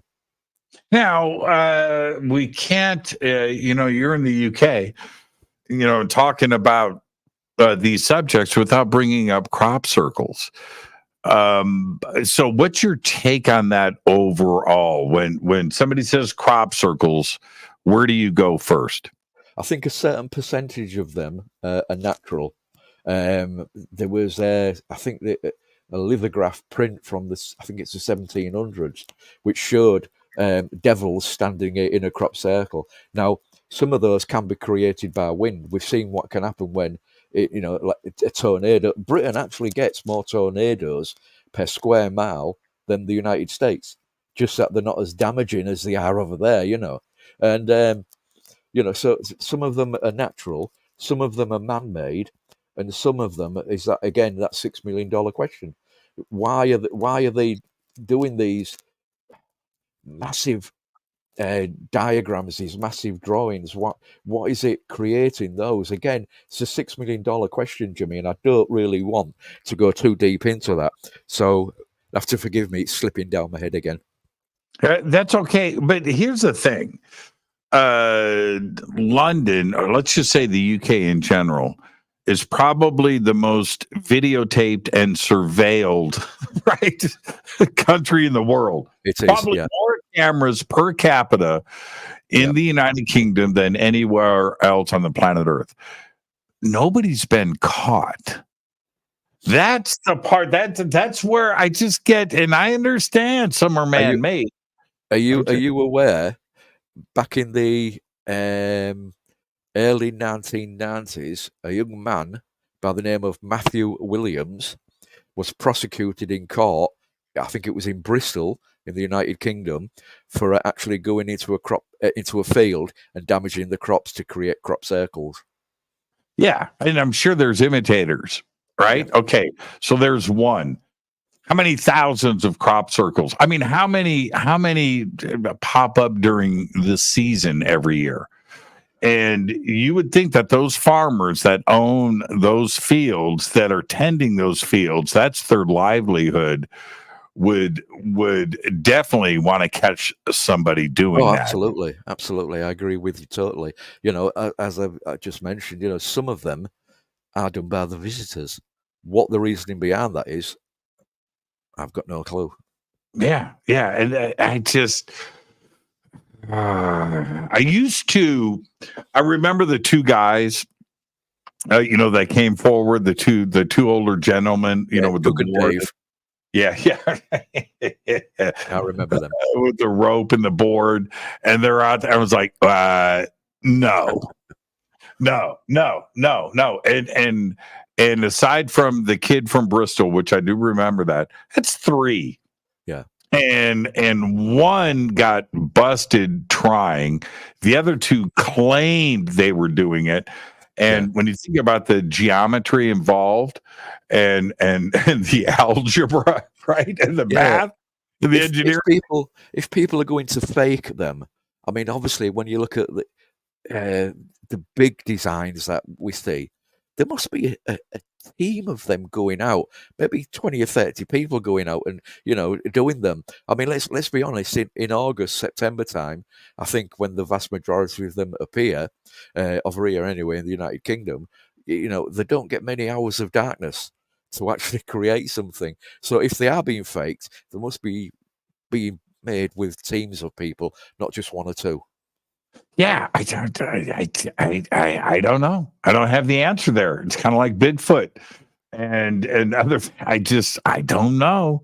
I don't have the answer. And then there's the other part for me is how this is the big skeptics point to all of this. And I actually got into a pretty spirited discussion with somebody in person a couple of weeks ago about this, not on the show, about getting from there to here.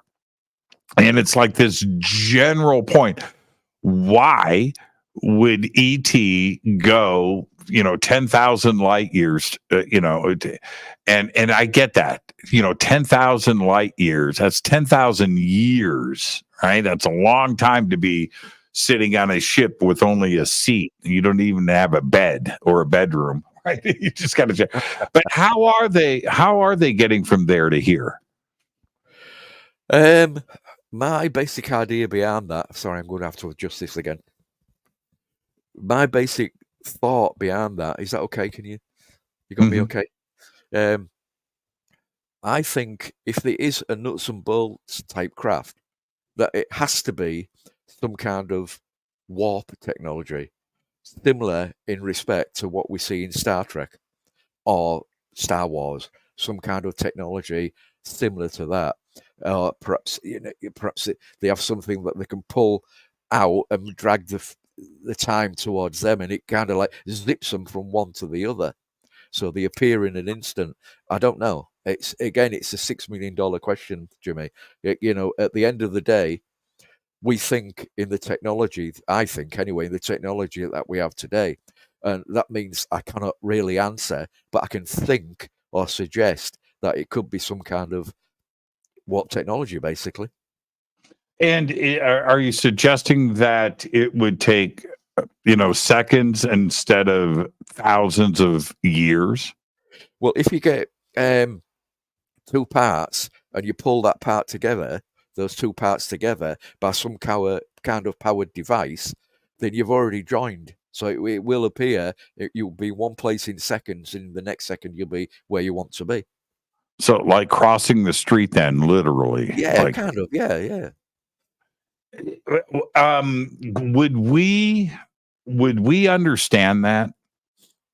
How do we comprehend, because we're so fixated on a starship traveling forever in one direction, right? Well, when you think about this, the technology involved, we're like ants.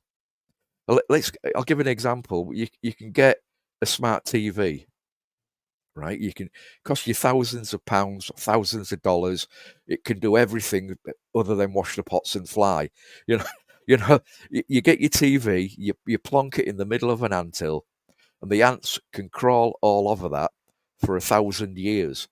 But the ants are still ants, and they wouldn't know what the smart TV was capable of, because they don't have the capability to actually analyze the device correctly and use it to its full potential. And I think we're very much the same. We are at the moment, anyway. Let me put it that way.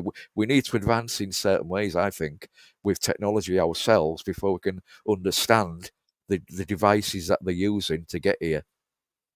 With the way that we are told that we are looking for these signs of ET out there, both with SETI and the James Webb Space Telescope and the TESS system and so forth, that we are looking for telltale signs of ourselves, right? We're looking for a carbon footprint. We're looking for these so we're looking for travel between we're looking for versions of ourself, but that's all that we know, right? Yeah.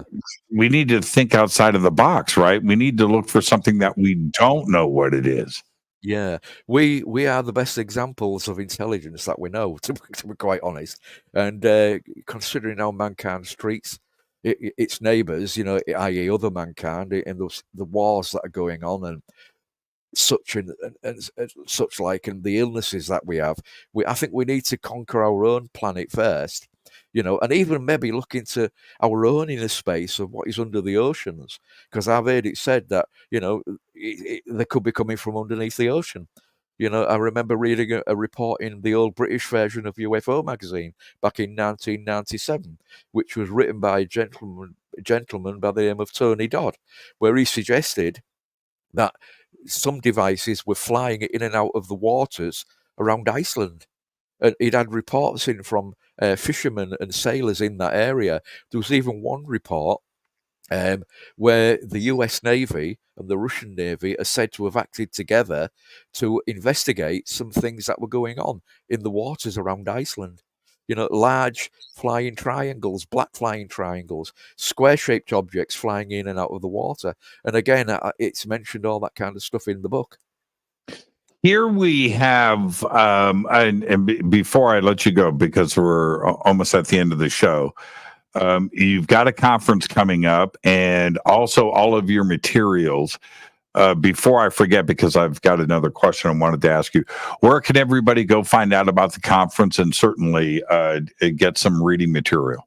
Okay, to subscribe to the magazine, get information about the conference, or even, to just find out what we're doing or trying to do over here, it's www.olm-mag.co.uk. And everything is on there, how to subscribe to the mag, and there's a little snippet on there from my Facebook. If people can have a read of that, and they can find out everything they want to know about was on there. Okay, there you go. And the link for that is below, and also over on social media and on our website too as well. And here is back to your point. Here is what most people don't understand, is that when the James Webb Space Telescope, or somebody with a telescope in their backyard like I have, and you're looking out at the stars, you're looking at that star or whatever you like back then. Yeah. You're looking at it back then. The light is just now getting to us. So if the James Webb Space Telescope is finding an exoplanet that is 50 million light years away, whatever, that's 50 million years ago. Yeah. Or 10 million years ago, or 10,000 years ago.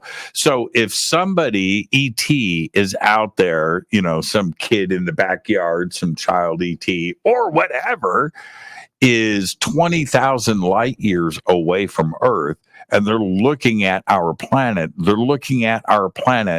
20,000 years ago. They're not looking at the version of us right now.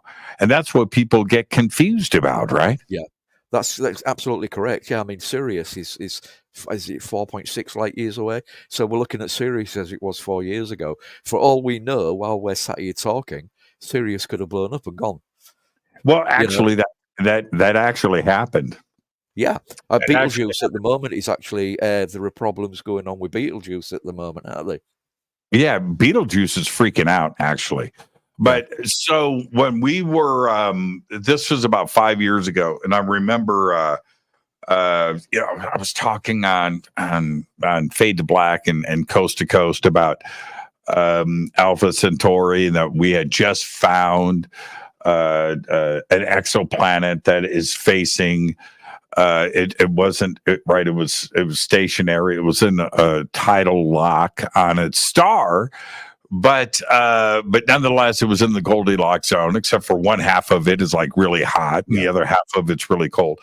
Well, as I break the news about this, and it was pretty exciting, right? Goldilocks zone, our closest star, has got a planet. Yeah. Right? This is like really big news. It was like a month later. I'm not making this up, Chris. A month later, massive solar flare burst out of Centauri and hit the planet and incinerated it.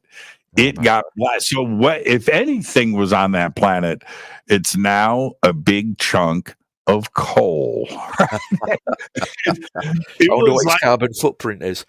Yeah, and so it was just like, well, we did that press release a little bit too quickly, but it goes right back to your point. Right. So, when we're looking at something that's 10,000 light years away, anything could happen to that planet between the light finally gets to us, and what is actually going on there in the now. Absolutely, yeah. I mean, the universe itself is that big, and the amount of time it would take to travel right across sort of the galaxy or the universe, it would be, well, we'd need several million lifetimes to actually travel it effectively and to answer all of our questions, Jimmy. Exactly. The other part, I want to let you go on this. Physics is changing every day, and the arguments, and I love that. Science is always correcting itself. It's a different place today than when Galileo or Copernicus were looking at the night sky. And now, even since Einstein, and today, the talk about whether the Big Bang actually happened is now being debated. Right? It's like, wait a minute. That was one of the foundations of everything. Yeah. Well, if the Big Bang didn't happen and we have just like always been here, then what does that say about the rest of space and everything else? That's a pretty crazy thought, isn't it? So why shouldn't you? It throws into question a lot of things, the truthfulness of the Bible, which, according to the Bible, we've only been here, created by God, 7,000 approximately years ago. When we look at science, they're finding evidence now of it, as you mentioned, Göbekli Tepe. That was there, 10, 12, 13,000 years ago. So that's right. To me, it disproves the Bible to some extent, So, yeah, we are learning something new every day. And it's exactly the same with this subject. And, as I said earlier, be informed, but, make sure that you check everything. Don't believe what people are telling you. Look into it for yourselves and get the information that proves your point, or it proves it as near as damn well possible, Well, I think that we are getting smarter. So things like you guys have stone circles all over England. They're everywhere. You buy a piece of property, you get the free stone circle in the backyard thrown in for free, right? They're everywhere. From the top to the bottom, from the east to the west, you've got them everywhere. It's like that all around the world. They're also like that in France as well. You've got the standing stones whose names I've forgotten now. In France, you've got them in Ireland as well. Little islands around Britain, such as the Isle of Man, and other places like that. You've got them there all over. And we've also got the ancient civilizations, as we mentioned earlier, Peru. We've got Göbekli Tepe. We've got other places. What did the Aborigines see in Australia back in the day? Thousands of years ago, that they've painted on rocks. The world is a mysterious place, and that's why you have your magazine, and exactly. That's why I have this show. Not only can we share knowledge, but we continue to ask the questions. Chris, thank you so much. Much success to OLM, my friend. And I'm serious. Keep doing what you're doing. Keep rolling that rock uphill. Fantastic show tonight. Okay, thank you very much for your time and let me come on. I've enjoyed every single minute of it, even though at first it was a little bit fade to black, but perfectly fine. I've enjoyed every minute of it. Thanks a lot. Yeah, we don't bite over here, man. We don't bite. Thank you so much, Chris. I look forward to our next conversation. Happy New Year. Happy holidays. Merry Christmas. All that fun stuff. And congratulations on 10 years. See you next time. Bye-bye. Right back at you. Chris Evers, everybody. Outer Limits Magazine. The links for OLM are below, again, over on our website and throughout social media. And with that concludes our 10-year anniversary special edition tonight. Thank you, Chris. Fantastic conversation. And tomorrow night, I'm talking Krampus with Lopaka Kapanui tomorrow night, right here on Fade to Black and all the other strange stuff that goes on over there in Hawaii. Fade to Black is produced by Hilton J. Palm, Renee Newman, and Michelle Freed. Thank you to Dennis and Kevin. Thank you, Bill. Thank you, John Aside. Webmaster is Drew the Geek. Music, Doug Aldrich. Intro, Spaceboy, spaceboymusic.com. Fade to Black is produced by KJCR for the Game Changer Network. This broadcast is owned and copyrighted 2023 by Fade to Black and the Game Changer Network, Inc. It cannot be rebroadcast, downloaded, copied, or used anywhere in the known universe without written permission from Fade to Black and the Game Changer Network. I'm your host, Jimmy Church. Until tomorrow night, I want you to be safe. Go Backley Tappy.